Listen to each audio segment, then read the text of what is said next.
Anything? But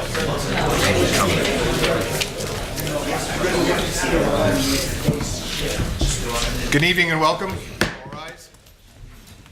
I pledge allegiance to the flag of the United States of America and to the republic for which it stands, one nation, under God, indivisible, with liberty and justice for all. Almighty and everlasting God, who presides over all things in heaven and earth, come and preside over these deliberations so that those that make the decisions may be guided by your wisdom.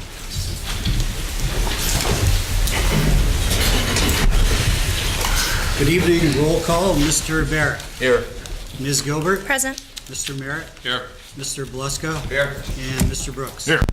Also in attendance tonight is Controller Darren Snyder, outgoing Administrator Ted Wampole, incoming Administrator Rick Kaczynski, Deputy HR Director Katie Jones, Deputy Administrator / City Attorney Tim Henry, and Director of OCD Joyce Zakowski. Also in attendance is Assistant City Clerk Catherine Payne and Administrative Assistant Lisa Sanfilippo. There's one announcement. Councilwoman Gilbert asked that the resolution relative to the local share application from RC Theaters / Movies 14 be removed from the consent agenda resolutions and voted on separately. If there are no objections from council, by unanimous consent, it will be done and voted on separately after voting on the consent agenda. No objections? Okay. First, we have a presentation before we get into the formal business. We have a presentation from Aaron Klosser and Bob Hughes of Klosser Environmental regarding conceptual plans and drawings of green infrastructure best management plans for 9 city park parcels. Welcome, gentlemen. Thank you, Council. Thank you for having us. My name is Bobby Hughes. I'm with the Eastern Pennsylvania Coalition for Abandoned Mine Reclamation. I'm the Executive Director here. We're based in the Wilkes-Barre Valley in Ashley, Pennsylvania. And we've come before Council probably in the last few years here and have been working in partnership with the city through Joyce and through Butch on many different projects related to stream restoration, watershed assessments, best management practices from a green infrastructure standpoint, and we put together a plan I think within a year ago that was given to all members of City Council and the Mayor, and that was to make recommendations to go for implementation type projects that we would pursue in partnership with the city for various grants to look at different types of improvements in and around the city and the watersheds that and green spaces that are a part of the city.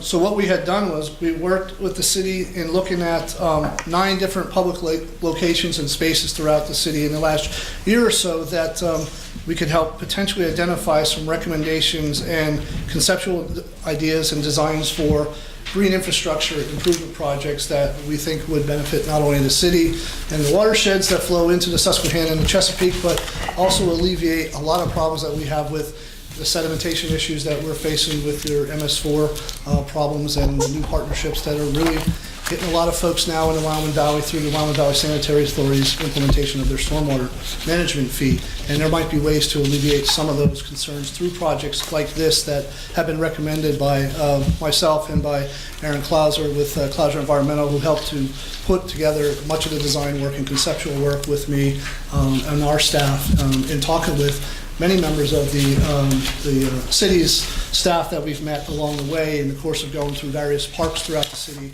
Hollenbach Park, and the ones that we took a look at. Now we know there's plenty more than 9 parks in the city, but for this we kind of honed in on 9 various parks and the type of conceptual plans and designs that we're going to be talking about briefly here tonight could be implemented in many of the other parks, but they weren't all looked at just in the manner of time that we had. So we looked at a bunch of parks, and in your package you'll see which ones they were: Public Square in downtown Wilkes-Barre, green in the areas along Pennsylvania Boulevard, looking at riparian buffers and invasive species removal along the Laurel Run and Mill Creek area in the Hollenbach Park and golf course, and trying to identify some green infrastructure opportunities. And these are for planning phases right now, and then we would go forward and pursue other funds, or the city could pursue other funds for design, construction, and further implementation. We looked at Scout and Lee Park to improve water quality and reduce runoff into the Laurel Run, a major tributary to the Mill Creek watershed. We looked at great infrastructure opportunities at Dillon Park, Scott Street Park, Parsons Park, Spruce Street, and also in Madison Park. And we felt that, in making recommendations to the city on this and having a plan in place, it could even help the city in your further preparations of additional grants to be able to take note, whether it's a state grant or if it's another, a DCNR grant, for instance, or a Growing Greener grant, that they're going to ask you, do you have a plan in place? And you have a plan, and you have a green infrastructure plan, and you have multiple plans now that you could probably use to your advantage in pursuing those type of grants, and we would more than likely enjoy pursuing those further grants with you in partnership to do some of this work.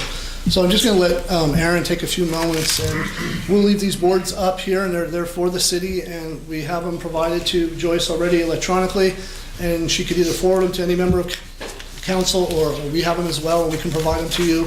Some of them are poster sized, and the other one is basically the document that you have here in an electronic format.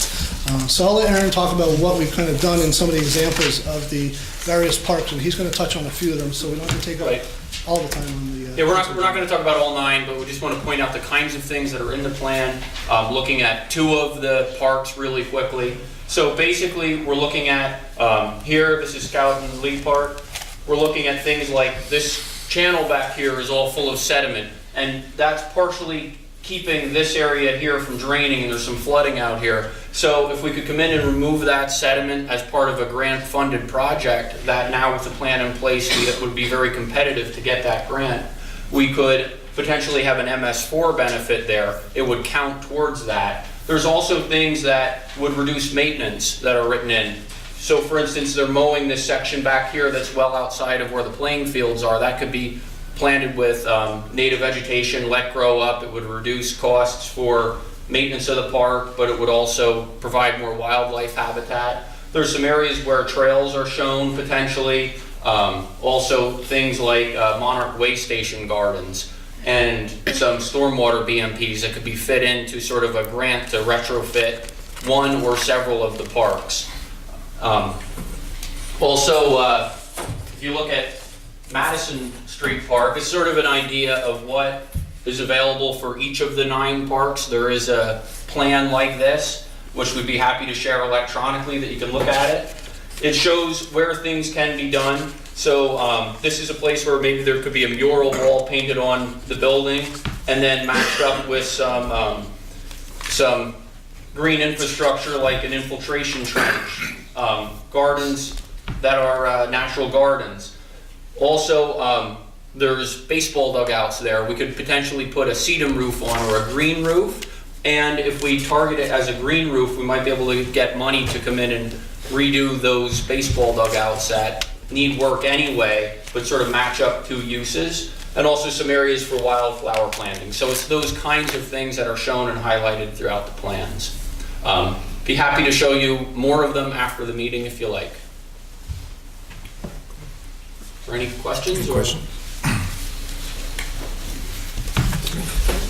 There's a lot to digest in the report, so we want to give you time, even following the meeting here, to get back in touch with us, and we'll work through Joyce and work through Butch to further implementation of many of these projects. But I think you'll see from a number of the examples that are on a lot of the poster boards that they're not very large projects, they're not going to be very costly projects, and they're actually going to be beneficial projects. And some of the ones that actually can do reduction in stormwater and reduction in sediment loads going into the creeks are something that I think the city can have as a benefit, and maybe use as a little bit of leverage for not just other funding sources, but if it's the sanitary authority or if it's ways that you're looking to reduce costs. I think some of these projects down the road could be a way to do that, and we're more than happy to assist you in the pursuit of further grant funding and volunteer opportunities to coordinate in some of those parks. There are cleanups in some of the parks that need to be done. Obviously, there is Kevin Sickle, who's a teacher at Heights Elementary, has the Wiffle League, and he's got volunteers who would be ready to be lined up to help work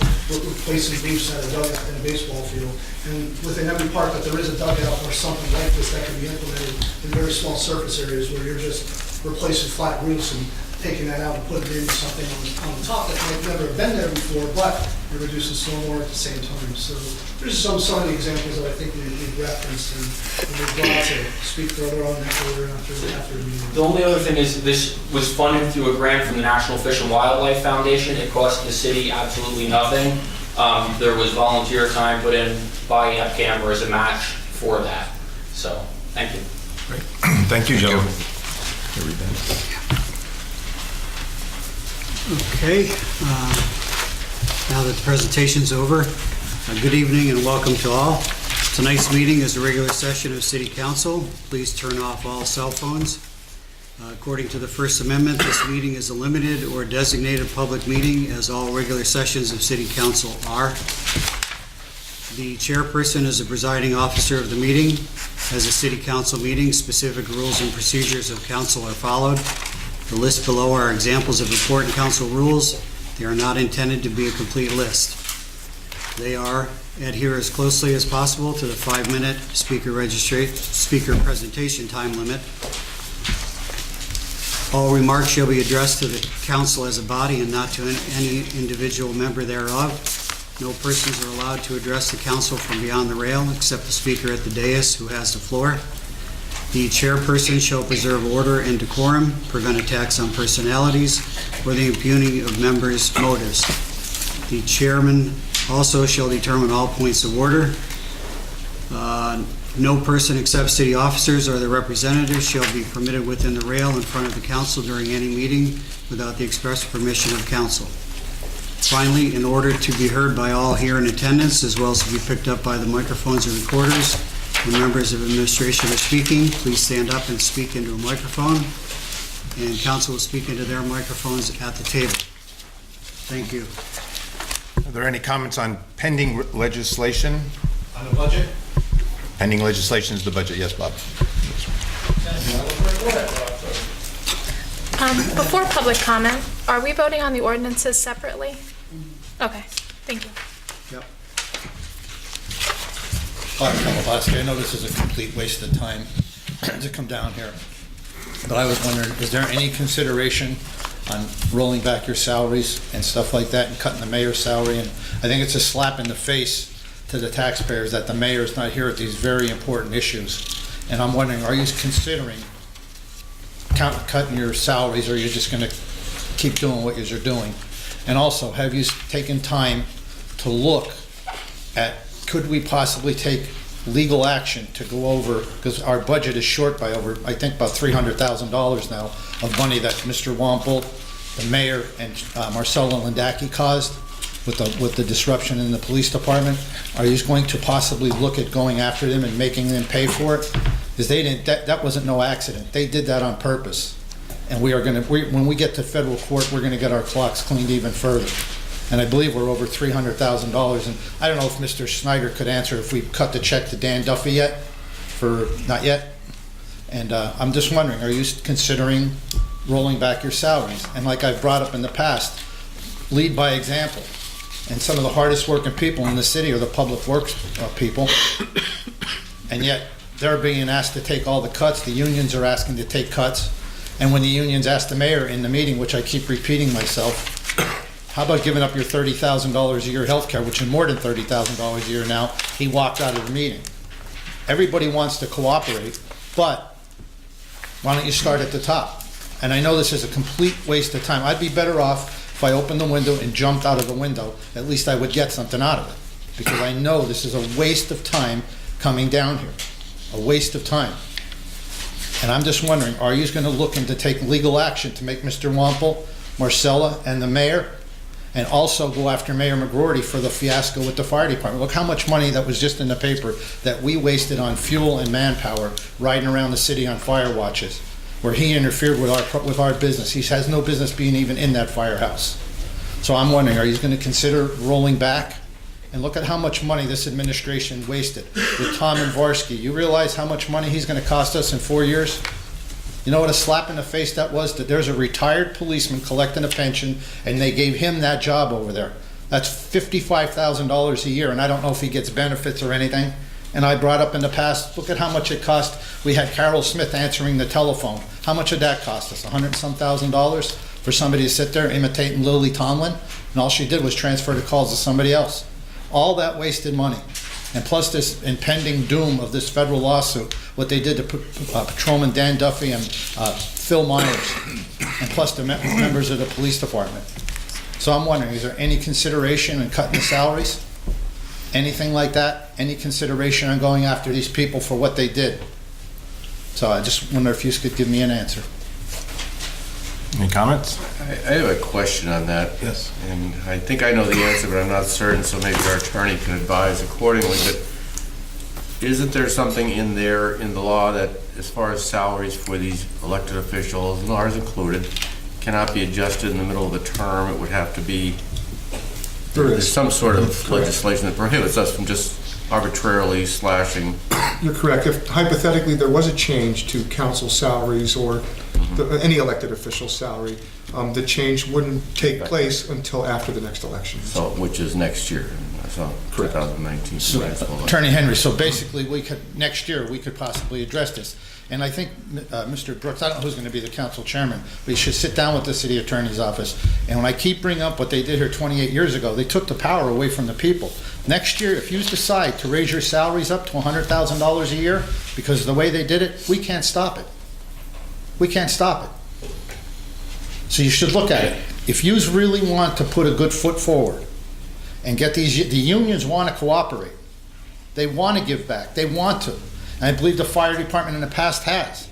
But how do you think it feels to be these guys going out working, risking their lives, or the guys, public works or the police, when you watch this nonsense going on with these political hack jobs going on here? I mean, let's just think all that money, Tom and Varsky, $55,000 a year for it. I don't even believe the job's needed. I really don't believe. And what is it? It's a slap in the face to everybody that worked around that office. Why couldn't they just give it to somebody inside, and probably for less money? So I think maybe we got to start looking into reversing the salaries. I know you won't, but at least we got to look. So my comment is, our salary's been frozen since 2004, and I don't think there's any will amongst us to unfreeze it. So Well, I wonder that's why. That's a doing our part.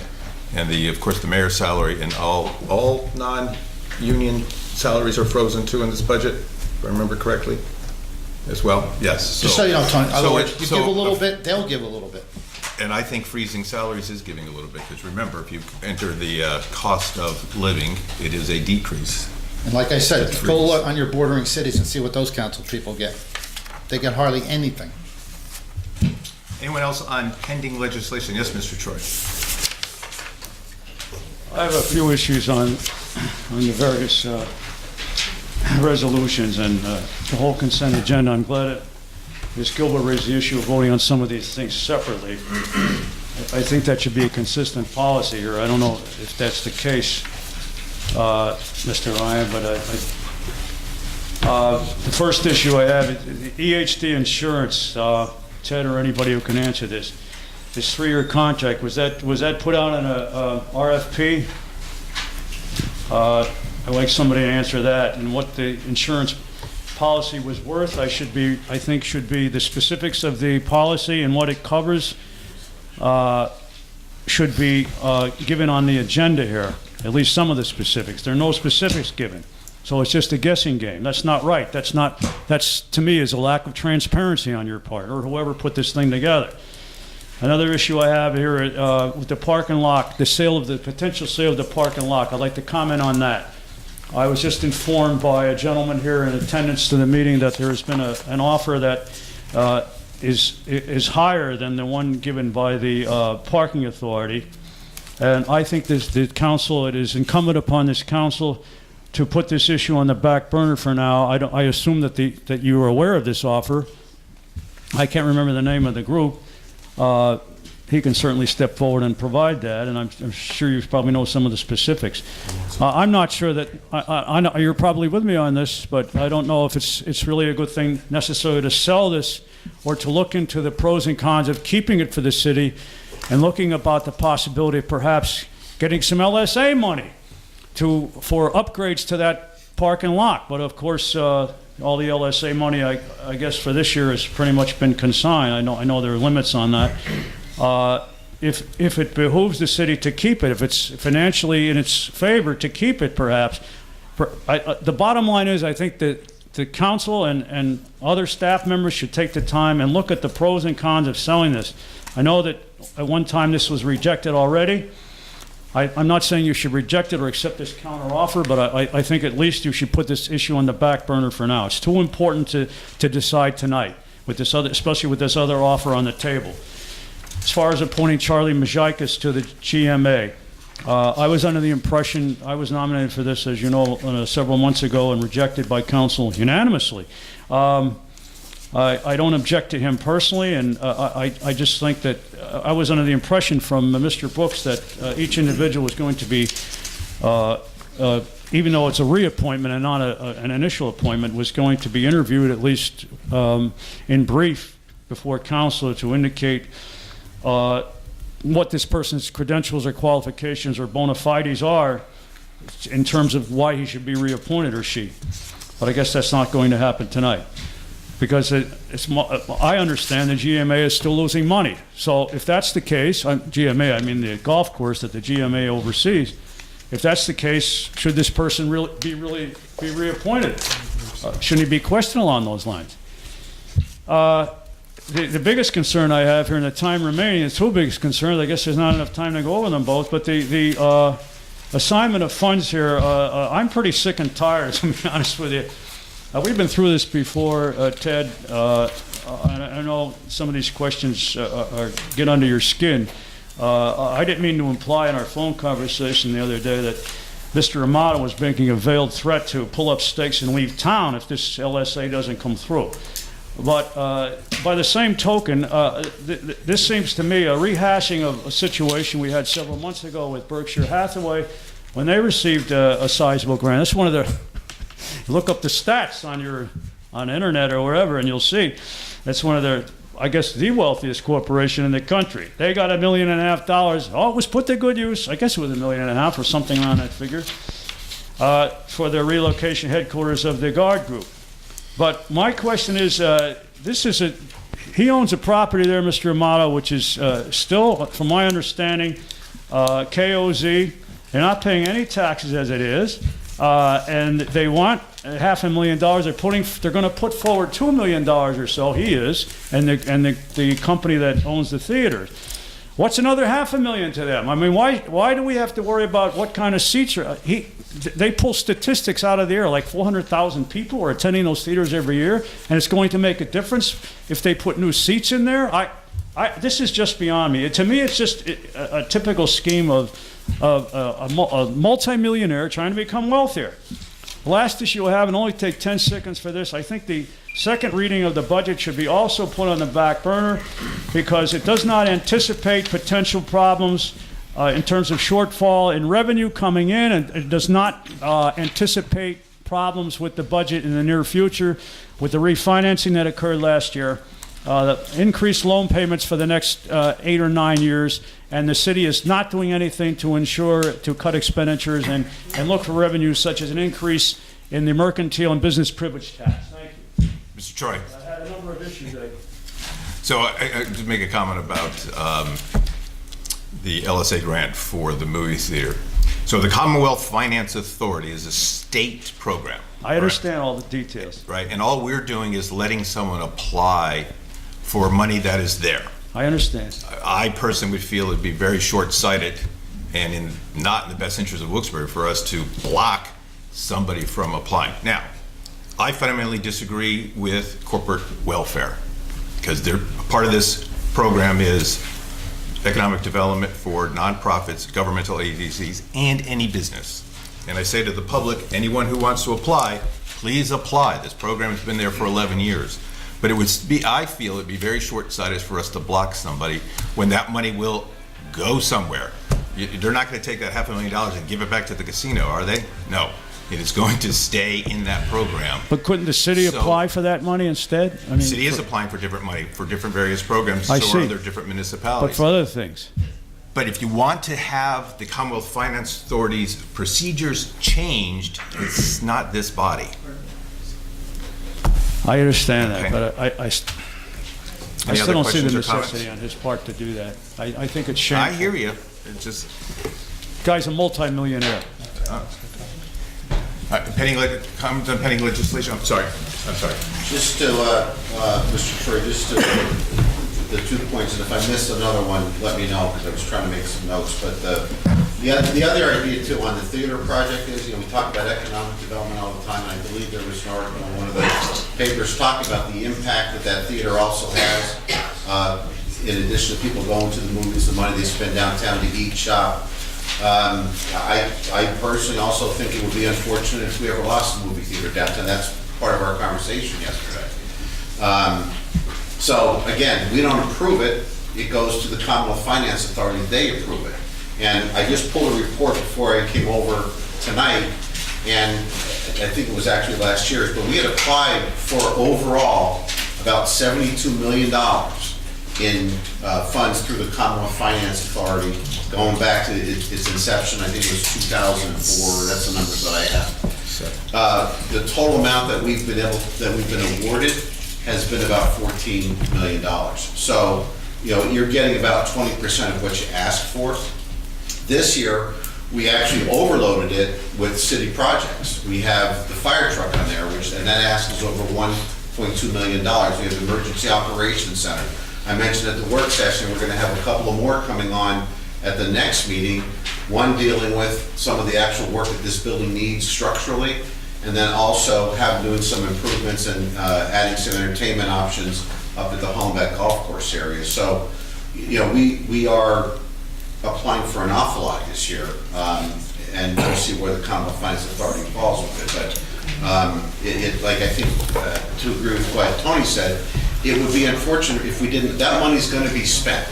The money's what? I'm sorry. That money's going to be spent somewhere in the Commonwealth. It's not like they're not going to spend it, and Let me I just- prefer them to spend it. Can I just ask one quick question?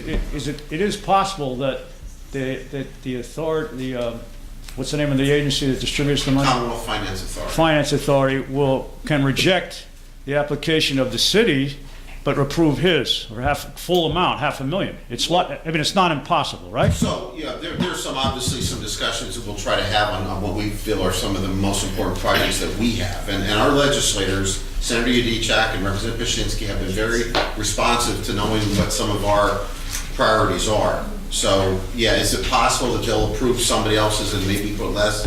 And again, a $1.2 million ask in the fire truck is a lot of money. They may approve part of that. Hopefully they approve all of it. But, they're gonna look at all these projects and make those decisions. But we've been received a lot of support and cooperation when we've gone to the senator and to our representative and said, these are the important things we really need to have. So, but again, I with Tony to a point on the corporate welfare. But again, if we look at economic development, it's a tough one to turn down. One other thing, Beth, I'm sorry. Oh, go ahead. The last thing on EHD is, I'm going back a couple of years ago, it was 2 years ago, Jim, right? We did RFP it because we weren't real happy with our third-party administrator, and that's what this is right now. So we did RFP it, and EHD was the company we decided to go with, and we are thrilled with what EHD is doing so far in our workers' comp program. There was an RFP? Yes, there was. So they came to us with a 3-year contract to lock in that rate, which is, somewhat of a discounted rate for 3 years. Again, we're happy with them, with what they've done so far. We do expect to see substantial reductions in our workers' comp costs down the road as a result of that, because they've been very aggressive. So they brought the contract to us, and we agreed that it's something worth pursuing, and we have to. This includes workman's comp then, right? I'm sorry? Workman's comp is included? Yes, sir. That's what this is. That's We're limited. the third-party administrator for our workers' compensation. Thank you, Mr. Troy. Anyone else on pending legislation? He has something to... Oh, I'm sorry, Beth. That's okay. I'm in agreement with you, Sam, and that's why I asked for the resolution to be separated. It wasn't an easy decision for me to come to the decision to vote no against the movie theater project. I think there's a lot of worthy causes on the agenda tonight for the LSA grants. And I don't think that it's council's job to necessarily rubber stamp them just because we don't get the final say. The fire department needs an aerial truck. The theater doesn't need new seats at the moment. And from my conversation with Mr. Amato, it sounded like that was the primary focus of his applying for the grant. You know, at this point in time, I can't justify approving the movie theater company to apply for a $500,000 grant when our infrastructure is crumbling. Especially, you know, when we approve these other LSA grants for small organizations, they're small local organizations, they're the YMCA, they're the CYC. I would rather approve them and allow them to apply for grants than RC Theaters. RC Theaters is a national corporation. Right. They don't need an extra $500,000 from the state. They do not need it. And us approving it is not going to be, or not approving it is not going to be the demise of the movie theater. The movie theater, it's important to the downtown, but I think that we need to focus elsewhere at this point in time. And in order to have a thriving downtown, we also need a solid infrastructure plan. So that's my thought on it, and I thank you for bringing that to our attention tonight. Thank you. Thoughts on that as well. Thank you. John. Tony, before John, I just want to clarify, because as Kaylee and I were talking, EHD is the broker on that workers' comp TPA. That's how, and they're the ones that actually have a PMA. They're the broker, that's the fee we pay to them. So, Mr. Kosky. just to be clarified. John Tosky. I really think this movie theater project is corporate welfare. I think it's, you know, the definition. Rich people wanting money that should be spent in the city. First thing, I was looking through the mayor's campaign finance. Is a Michael Amato related to Amato Properties? So I need to know that. Is the Amato property, the movie theater property, a KOZ property? Are they basically, are they ducking taxes? Last year, we approved the Art League grant that was for, I think it was in 3 pieces now. Is that gonna come up for another vote this year, or is that just done and they get a piece of every year's? Like, I know it was, you voted for it on January, or before January 25th, then you rescinded it on January 25th, and you did a different application, which I think was a 3-year piece. So does that piece have to be voted on every year, or is that going to be already in our I could show you, I have the paper here, I'll show you what I'm referring to if I'm not explaining it correctly. But is their LSA grant still for, is that going to be coming out of this year's group of grants? No? Okay. I really think that you should, we should split all these up and only vote for the fire truck one, because I hear what you guys are saying, but that's just not correct about that. Everybody should be able to get through to apply for these grants, because I have the numbers right here. 2007, 2008, you got 1.5 million. 2008, 2009, you got 2.5 million. 2009, 10, 1.47. 10, 11, 2.7 million. 11, 12, you got 700,000, because you got that 2 million that one year, you got a big one. And then like the next 2 years you suffered. 12, 13, you only got $925,000. 13, 14, you got 1.3 million. 14, 15, you got 1.856 million. 15, 16, you got 1.03 million. Like 1,030,715. 16, 17, you got 1.560 million. You're only going to get a certain amount of money from these grants. You could approve all of them that you want, but once you approve all those grants, the Commonwealth, you put it in the hands of the Commonwealth Finance Authority. If you approve less grants, you have a better chance of getting a single thing. Like, you need this fire truck. The fire truck should take priority over everything. I watched the meeting. Chief Delaney said that one truck, it's not in good shape. So if that truck goes down, what are you going to do for a 4th floor building? What if there's a fire here? We're just going to burn up here because they have nothing to get up to us, or we have to wait for Kingston? You guys really have to prioritize these grants, because if you put it in the hands of the Commonwealth Finance Authority, they're going to give Amato the money. And we're probably going to get a fire truck. We might get money for the fire truck. They might partially give us money for the fire truck. The year 15-16, you guys applied for a bunch of grants, and there was only 2 grants in 15-16 that did not get funded, and they were flood mitigation for Solomon Creek Phase 2 and Mill Creek flood mitigation. And that was later on that year, that's when Solomon Creek Wall fell into the thing. Then everybody came running, like everybody was begging for funding then, but before that, you guys, it wasn't under your, I don't think this was your vote. I think this was the last council, but if you put that many things up for the Commonwealth Finance Authority, they're going to spread your money all over the place. You might get that fully funded for the truck, and you'll get the $500,000 probably for a motto, and that's all you're gonna get. I don't know that for sure, but that could very well happen.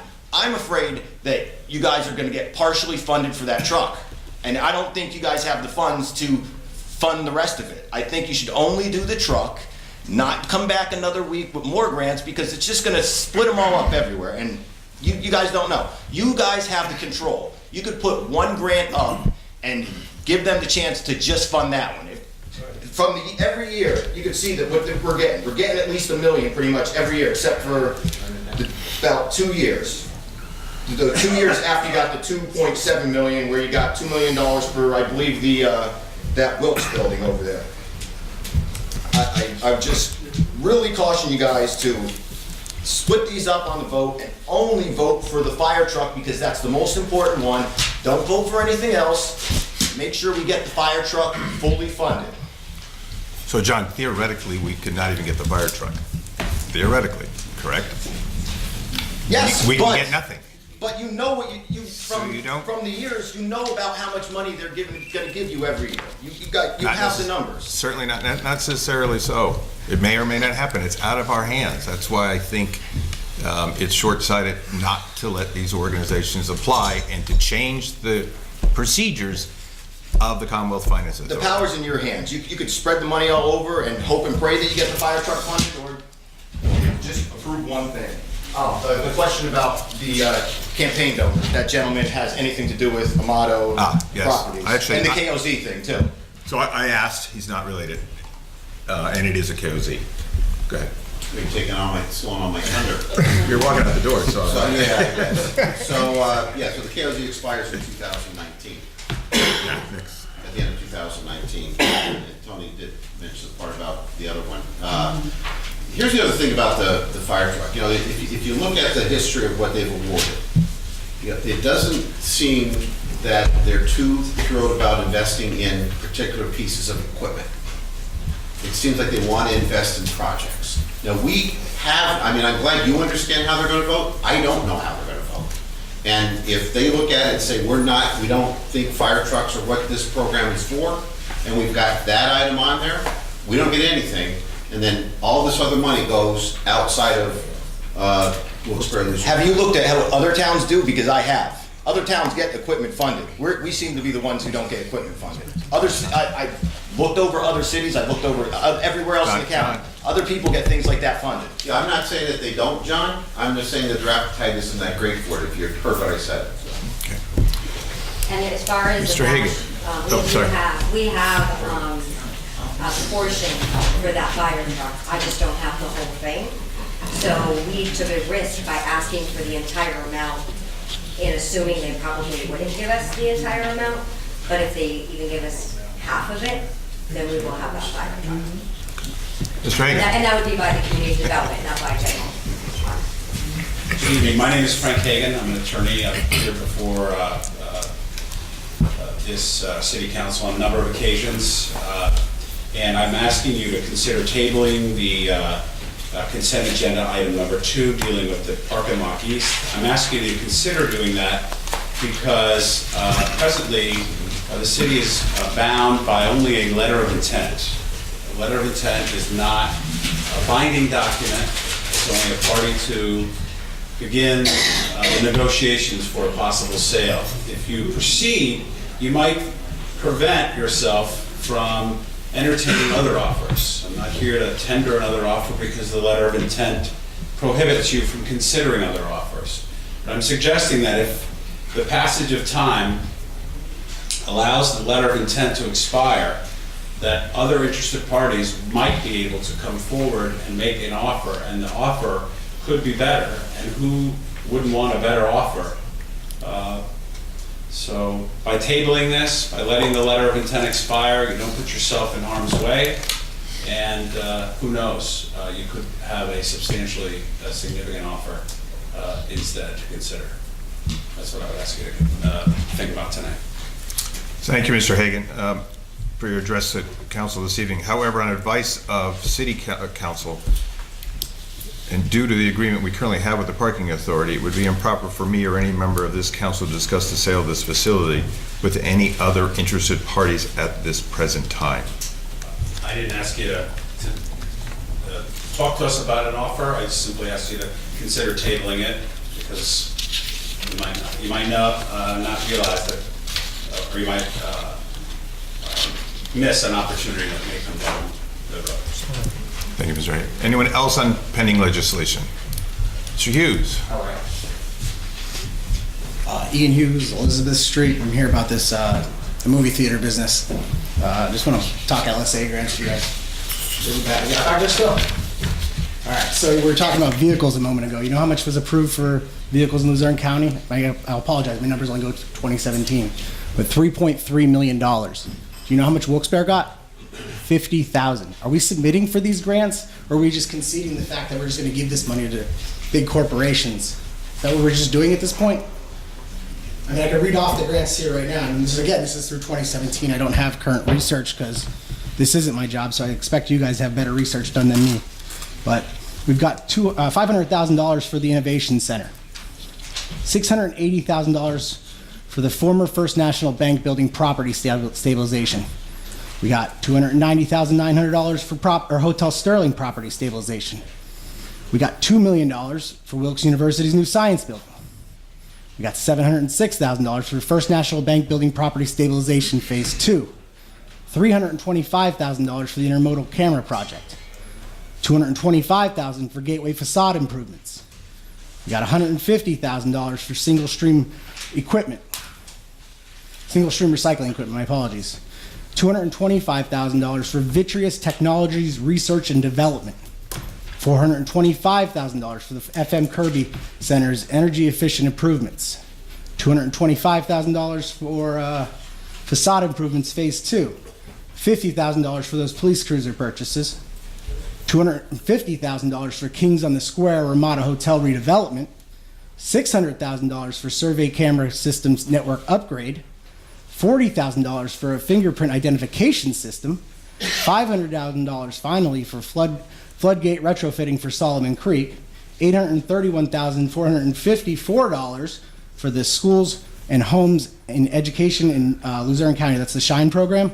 $100,000 for the CSE outpatient clinic, $500,000 for public square rehabilitation, $425,349 for flood mitigation for Solomon Creek, $50,000 for the Childhood Development Council of NEPA roof replacement, $249,465 for the CSC outpatient clinic, $50,000 for the development of Downtown Arts District and improved Wyoming Valley Art League building, $300,000 for the HVAC overhaul at Central Branch, $200,000 for public square rehabilitation, $181,250 for the YMCA renovations, $1 million for GUARD, $60,000 for the renovations to the YMCA, and $500,000 for the Solomon's Creek. My question is pretty much, I mean, you guys know what the criteria is for these grants. They're supposed to improve the quality of life for the citizens. At what point does this touch my neighborhood? At what point does this touch anyone in here's neighborhood? There's no trickle down coming to our neighborhoods because of a movie theater. My neighborhood doesn't get paved, and it's about to finally get paved because you just hired someone that lives on my street as the new, what's your job title? City administrator, right? My street's finally going to see not paved, I'm sorry. We're finally going to get snow removal on my street thanks to Mr. Gazinski getting hired. We haven't seen a plow truck in years. Like, and you guys are approving grants like this? Like, $50,000 is for a vehicle. We're going to put the bill on a lot more vehicles the way we're just running our fire trucks around, guys. Like, you are the first line of defense. You're not defenseless in this. If you want to talk about the CFA, who comprises the CFA? Does anyone on council or the city administrator want to answer this question? Who makes up the CFA? You don't know this? When you're done, then we'll answer the questions. Okay, this is made up by four appointees by the legislative branches. the Secretary of Department of Community Economic Development, the Secretary Office of Management and Budget, and the Secretary Department of Banking and Securities. So how many votes do they need to approve a project? How many votes? Nobody? How many are there? There's 7 of them. How many votes do they need? 4. 5. 5 votes. 5. You know what 4 of them have to be? Legislative appointees. You guys are our only line of defense here. You aren't defenseless. You're supposed to say no to this stuff. Protect us. It's your job. Thank you. Thank you, Mr. Hughes. Any comments? Anyone Yeah. else on pending legislation? I have a comment. Sorry. Ian, Q, I can't see you. I'm sorry. I think that you hit the nail on the head, and I think that there's a reason all of the neighboring municipalities look better than Wilkes-Barre. I mean, just talking roads, snow removal, yard waste collection, street sweeping. Kingston looks 10 times better than Wilkes-Barre, and I think that that's part of the reason, because we're not using these grants properly. Yes, these are worthy projects, but at the end of the day, we also need to look at how our city looks, and we need to start with our base and start with, just a basic thing such as snow removal should not be a luxury. And you're right. I mean, we could use this money to apply for more snow removal equipment.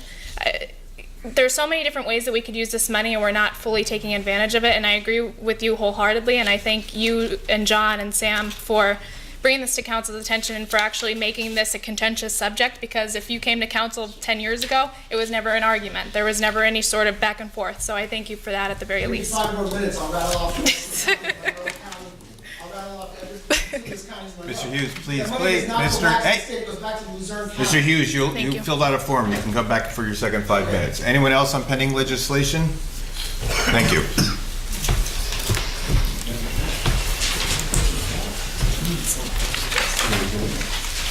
Okay, for the formal voting, first we'll take the consent agenda resolutions. Motion second and vote.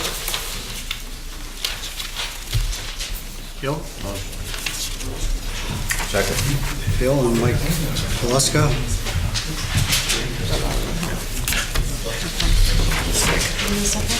Okay, Mr. Barrett. Yes. Miss Gilbert. Yes. Mr. Merritt. Yes. Mr. Beluska. Yes. And Mr. Brooks. Yes. Motion passes. Next is a single resolution regarding the RC Theaters, Movies 14. Motion second and vote. Mike Merritt. Second. Bill. Mr. Barrett. Yes. Ms. Gilbert. No. Mr. Merritt. No. Mr. Beluska. Yes. And Mr. Brooks. Yes. Okay, motion passes 3-2. And we have the ordinances, they are individual. First one is, ordinance up for vote is the file of council number 18 of 2018, ordinance, the city of Wilkes-Barre adopting the mayor's general fund budget. Second and final vote. Motion, second, vote. Motion, Mike Merritt. Second. Mike Beluska. Mr. Barrett. Yes. Ms. Gilbert. No. Mr. Merritt. Yes. Mr. Beluska. Yes. And Mr. Brooks. Yes. Motion passes. Second is file of council number 19, related to the neighborhood, renewing the neighborhood improvement district. Motion second and vote. Motion. Mike Beluska I'll second it, Jim. and Mike Merritt. Mr. Barrett. Yes. Ms. Gilbert. Yes. Mr. Merritt. Yes. Mr. Beluska Yes. and Mr. Brooks. Yes. Motion passes also. And finally, we have file of council number 20 of 2018 regarding amending Chapter 4 of Article 4 of Chapter 20 regarding Parks and Recreation. Motion, second, and vote. Merritt? Second. Bill? Mr. Barrett? Yes. Ms. Gilbert? No. Mr. Merritt? Yes. Mr. Beluska? Yes. And Mr. Brooks? Yes. Motion passes also.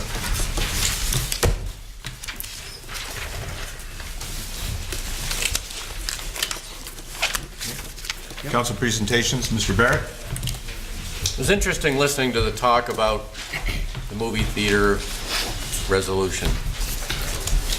However, some of us, most, maybe not all of us, weren't here 12, 13 years ago before any of that even existed.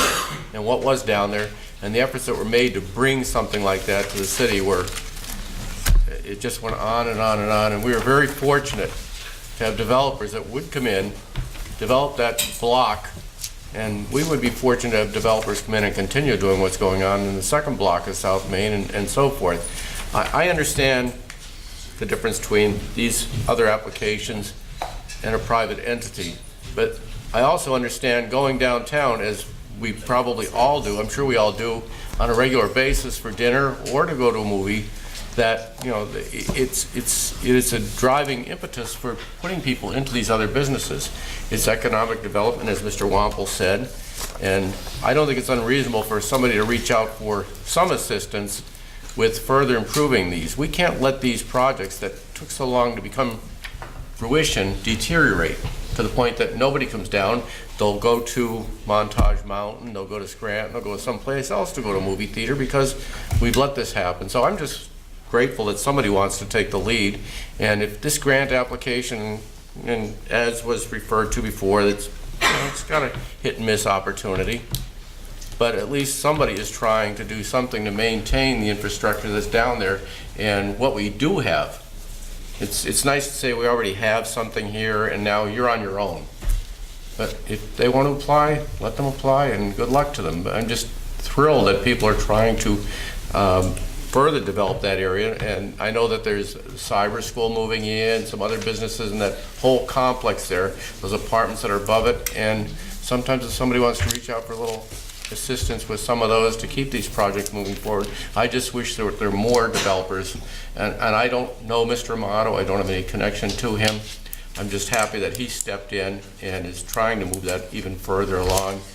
And so I understand people are saying you shouldn't support those types of applications, and we would love to have all of them be approved. Yeah, we would. But as Mr. Brooks said quite simply, that if we just narrow our approvals down to one and that doesn't happen, then you might as well just take everything and throw it away and you've got nothing to show for it. So I'm not trying to rationalize my decision. I'm just trying to say how important these initiatives are to all of us.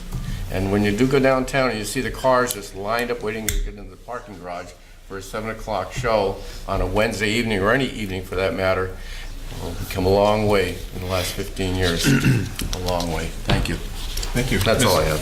Ms. Gilbert? Yeah, I'm not sure if anyone here can answer this, but this has been an ongoing issue for a few years now. In front of the Westmoreland Club, they frequently have meters blocked off. I'm assuming it's for events that they have.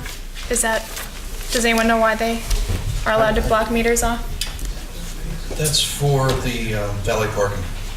Okay. They pay for those meters for that block of time. Yeah, there's a fee that they pay. They actually come in and they purchase those bags that you see and pay for the X amount of hours for those. Right, okay.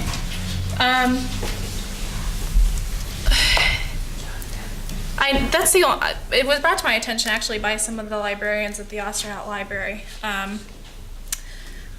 There's no other parking for the library there, and speaking of rich people, I think it's kind of weird that the Westmoreland Club is allowed to purchase those meters and block them off in front of a public library. Is there anything that we can necessarily do to stop that, or would anyone be in favor of stopping that? I also believe St. Stephen's also buys those bags for funerals too, as well. I think anybody can, yeah. And I certainly wouldn't want to stop a funeral It's an interesting point. They're blocked off pretty consistently. I drive by there every day, and they're pretty much blocked off almost every single day at this point. And it's right in front of the library during the day, all hours of the day.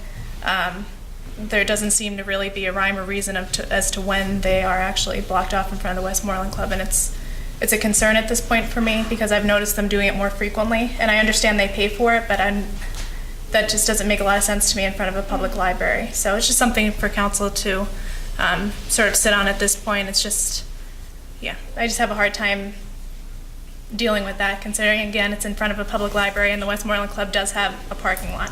So, and that's all.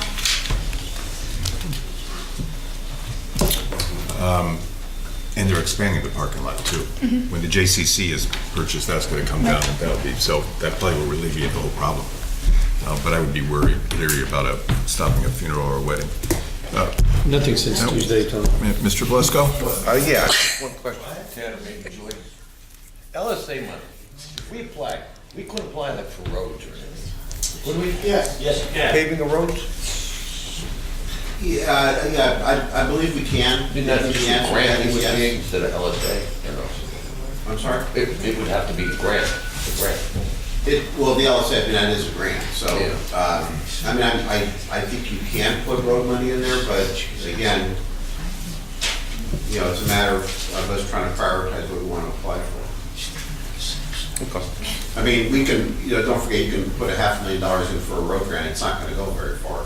Then you do it in one neighborhood, you're gonna have complaints with 4 to 5 other ones.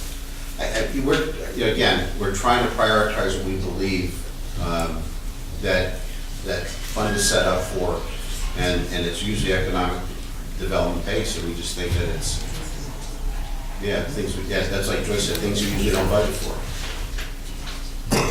But the answer, the general answer is yes, you could. I think we should consider it for the future, but. Mike, I have a list of the neighboring municipalities, what they all applied for and what they all got, and a lot of it is related to roads. My idea is that we should apply for however much we budget for, say, potholes a year.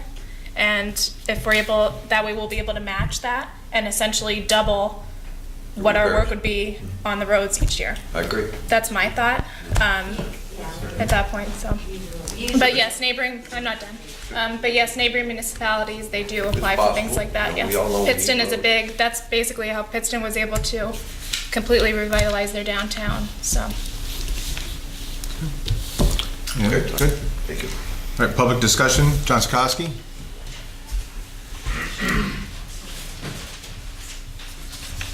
It's bad when I gotta chime in from the peanut gallery. I'm well aware. I came in front of you guys last year. I said Exeter did a $40,000 road project with LSA grants. We're giving Regal Theaters and the Amato property that's a definition of corporate welfare. One of my associates just showed me last year. Regal Theaters in 2016 had a net income of $170 million. The company that made $170 million can't kick in another $500,000. There's a problem. If they're making money, they have the money to stay there. If they're not making the money, they're going to leave. It's very simple. It's capitalist society. Let them, don't get in the middle of that stuff. They're making money. They're not broke. This is not a poor company.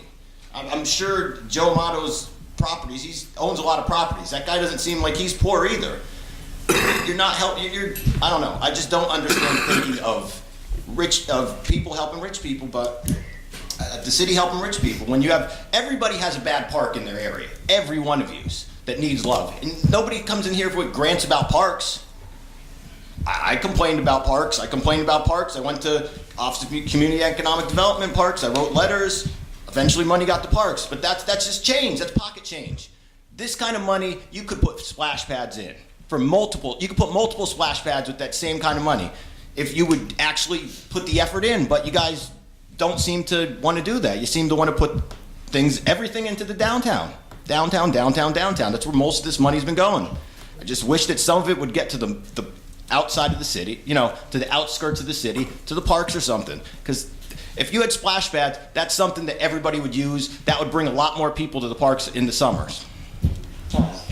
So, John, would you like to be on a Parks Commission? Yes. So let's try to reactivate a Parks Commission, because that would be an entity that could look into all these things to apply for money for it. Because there's so many projects out there that can be applied for. I keep saying to myself, why isn't, particularly when it comes to businesses, why isn't like mom and pop businesses all around the city applying for this money, since it does exist? It's very, very few people apply for corporate. Well, we come back to parks. I absolutely agree with you, and I'd love to see that on the agenda to re-institute the Shade Tree Commission and also the Parks Commission.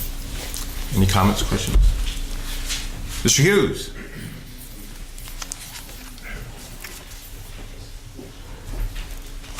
We have two Mr. Hugheses. So, roads, yeah, we established that they can be approved through the LSA grants. And you had mentioned a $500,000 approval. Like, if you put it through, what are the chances? Just so happens that Scranton got $500,000 for paving. So that is possible. We can do it. Why haven't we done it? That's the question. Why are we just relying on the taxpayers to pay this bill? Because, we have this resource that we're not tapping into. And Tony keeps saying, you're welcoming people to apply. Why don't we point the fingers at ourselves? Why the hell aren't we applying? Sorry for my language. But, why aren't we submitting these grants? We're just saying that this money is available, and we're just going to let these other people submit, and then the money's there. It's going to go somewhere. You're absolutely right. It's going to go somewhere. It's going to go into Luzerne County somewhere else, not into the Commonwealth somewhere else. This is our money. We have the casino. Other casinos have their own LSA shares. Now, just some examples of other spending. Now, this is very important to note that you can have a more than 1 year plan. It does not have to be just a one hitter. You know what I mean? Main Street in Pittston, that was done over 4 phases. They revitalized the entire downtown with that, the business district. What's our plan is basically just kind of every year we're just going to submit for something different. I mean, where is our plan? Let's see. For some more Scranton projects, I mean, they had a $100,000 sewer project, like I said, the $500,000 paving project. They got a $44,000 fire marshal vehicle. 2 aerial trucks worth $225,000 and $105,000. So, I mean, this is all possible. It's just we have to be the ones submitting for it. You know what I mean? And I was here when there was no theater. It was when I grew up. It was when I was a kid. So I knew what that was like. And to be honest, you said that, like, without the theater, people aren't going to want to come to downtown. Who's going to want to go there? The way our neighborhoods are becoming, who's going to want to live there? Who's going to want to be your tax base? You keep killing our tax base, like, by not giving us like a break on anything.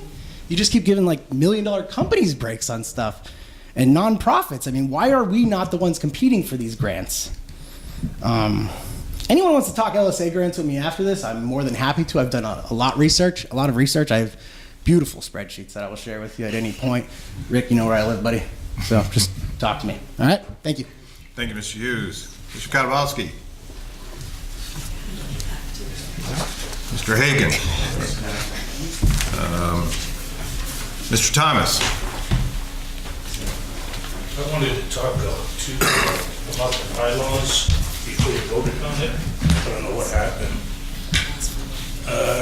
I'd like to go on record. Certain members of council are also on the board of directors of the Diamond City Partnership.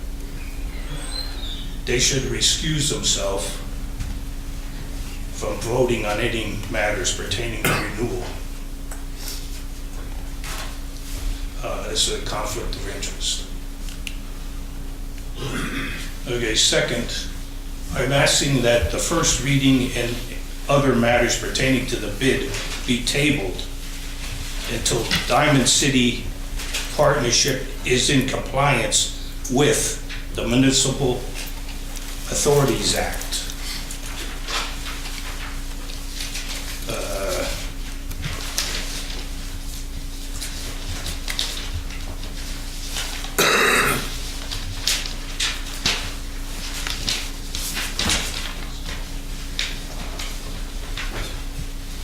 I have a letter here, if someone wants to read it.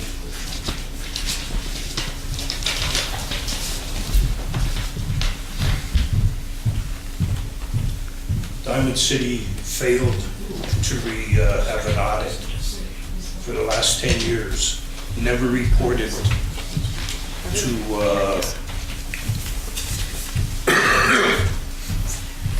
Department of Community and Economics Development.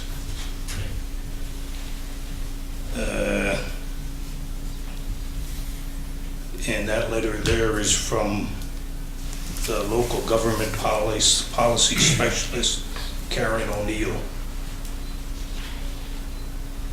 The Diamond City not reporting it is a requirement of the DCEPD. They were 11 years not in compliance.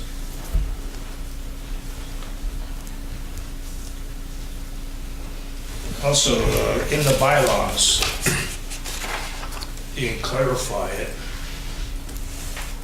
There's a section there speaking or talking about the free or reduced free parking for any ratepayers.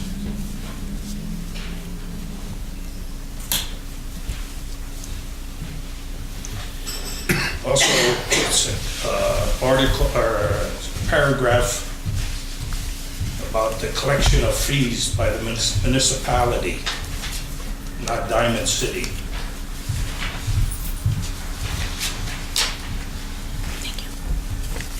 Diamond City is just a duplicate of the Chamber of Commerce. Kings and Wilkes and others has similar programs. We actually need them to duplicate other programs.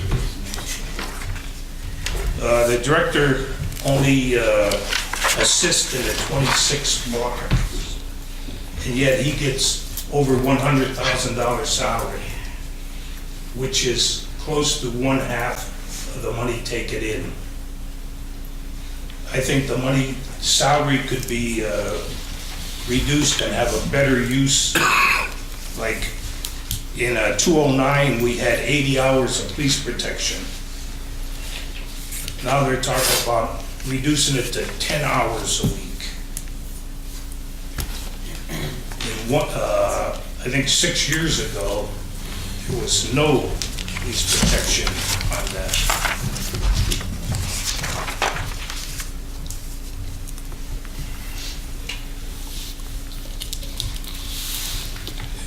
Going to the 10-year renewal, I think, that's ridiculous. Nobody has a crystal ball here. How are we going to know what the subcontractor's going to be charging? Salaries, supplies. 5 years is a tough deal to project.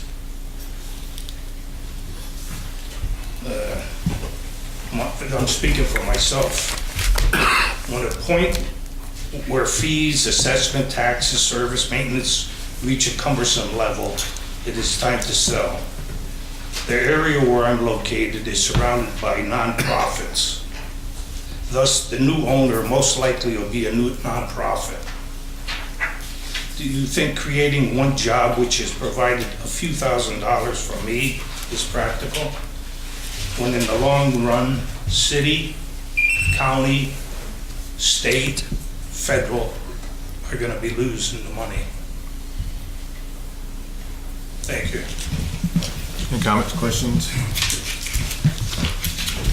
Thank you, Mr. Thomas. Mr. Troy? Know if the table there or? It already passed, sir. It's First reading. Yeah. The conflict of interest. You can't read it. Excuse me? There's three people and one passed on the board of directors, and they voted to approve it. There's no fiduciary conflict of interest. BID. Mr. Thomas, your 5 minutes has expired, sir. Okay. We can talk after the meeting if you would like. Mr. Troy? A couple comments. The outgoing city administrator and the incoming city administrator, I'd like to comment on that. I had the privilege of meeting Mr. Guzensky in the hallway, and seems like a very capable and congenial guy, and I'm sure he'll do an effective job. However, I don't know. My point being here that I know the mayor appointed Mr. Guzensky. I was under the impression before the appointment that the job was going to be split by Mr. Henry and somebody else, and the city was going to save some money in the process. But evidently that mayor changed his mind on that.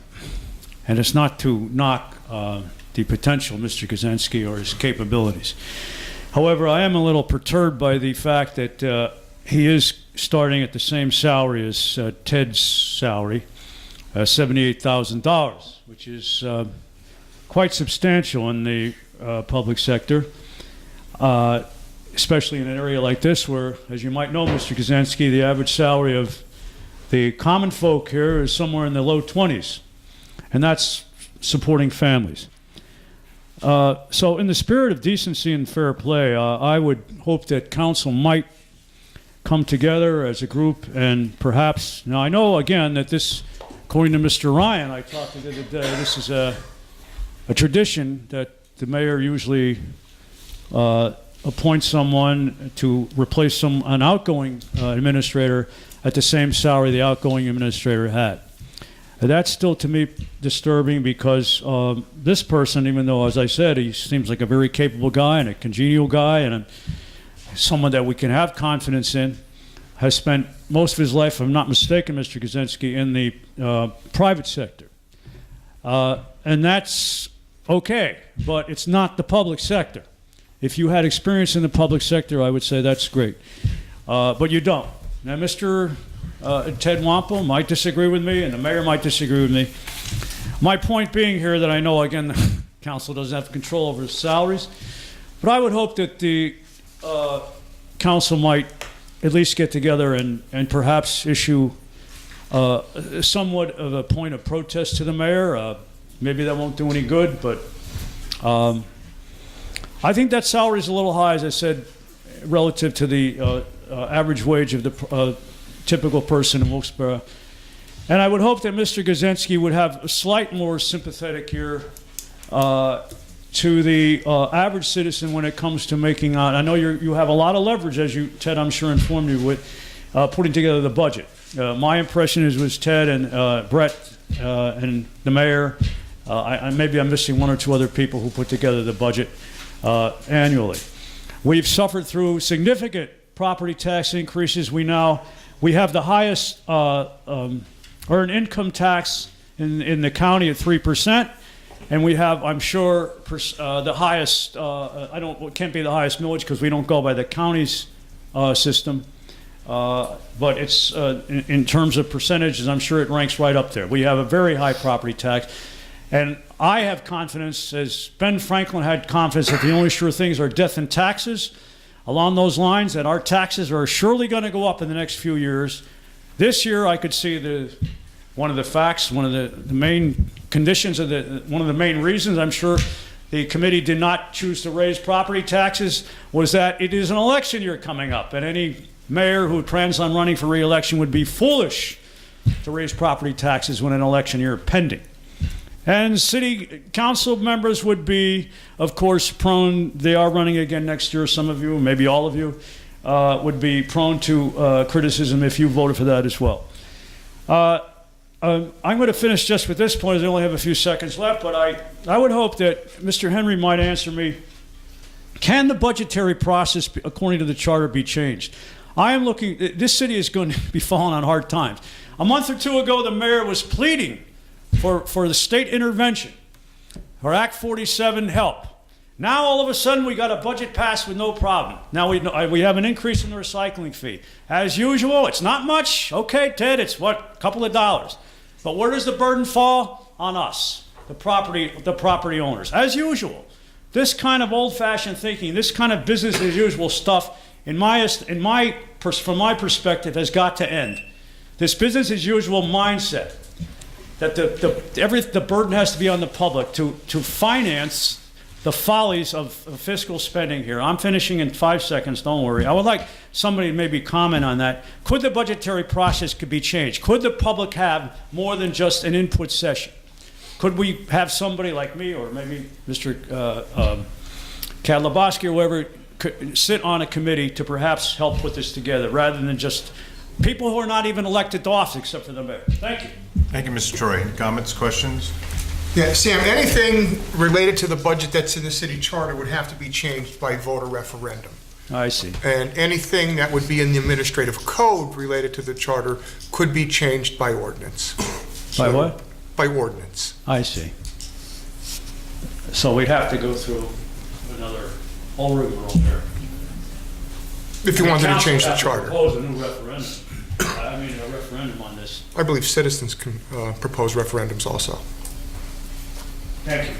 Mr. Brooks? Yes. May I? Yes, sir. Mr. Troy probably stole some of my thunder with his last comment, but sitting here listening to Mr. Troy, Mr. Hughes, Mr. Sapolsky, it seems like they do their homework, and it seems like they do it well. I know the mayor has to make this decision, maybe with the help of council, but I seriously feel that maybe a committee should be formed with these three gentlemen. They really do their homework. They really do. So maybe in the future we can all get on one page and work together with this. It's all in the approach, and I believe that with these three gentlemen, it would be very helpful. One other thing, it's 75,000, not 78. You sure it's at 78 in the paper? Thank you. Thank you. So, Mr. Ginsinski, on behalf of City Council, welcome to your job. Thank Look forward to working with you. Any other comments, questions from council? Great. Thank you. Our next meeting our work session is Tuesday, December 18th. 20th is the voting session. Adjourned.